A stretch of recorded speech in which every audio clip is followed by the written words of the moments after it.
Britain faces its biggest rail strike in 30 years. The summer of 2022 has been dubbed the summer of discontent in the UK because so many workers are on strike.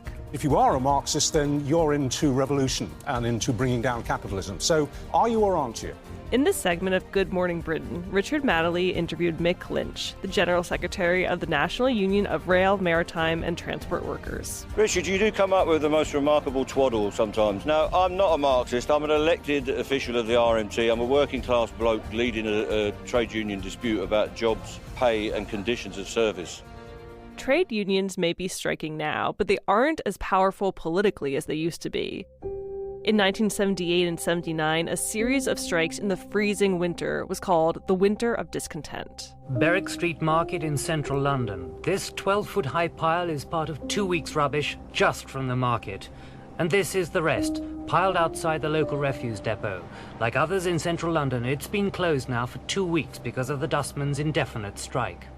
The unpopularity of those strikes helped bring Margaret Thatcher to power. She went on to break unions, cut social safety nets, and privatize state-run industries. Under Thatcher, public housing was sold to private companies.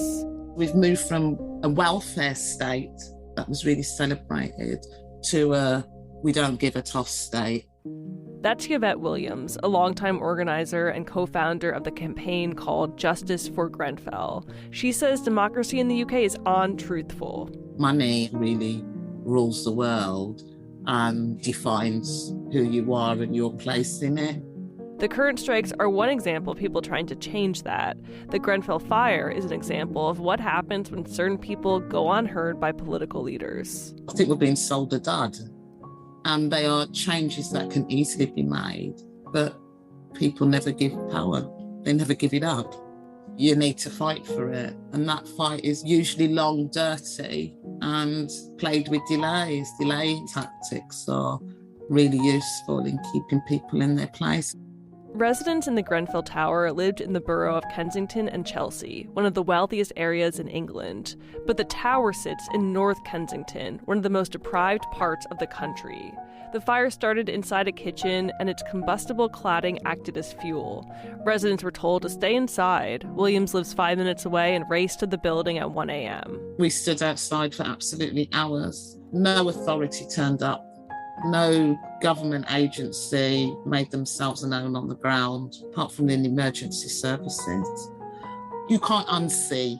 You can't unsee, you can't unsmell, you can't unhear what you heard on the night.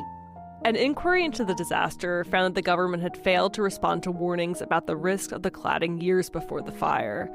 The cladding was meant to help the building look more appealing to people on the outside. The council that owned Grenfell Tower later apologized for leasing public property for commercial gain, putting profits before people. It was predicted that something catastrophic would happen unless people started to listen to where they were. Those residents were deemed as labelled as troublemakers and agitators. Some people were threatened with eviction if they didn't keep quiet.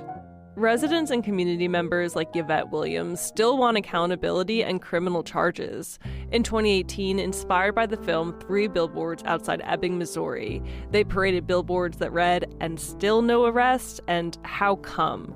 Organizers held a silent Jubilee street party to mark the Queen's 70 years on the throne by setting up 72 empty chairs. It's all very much dependent on political will, and if the political will isn't there, they will do any and everything to prevent change, because change will not benefit them.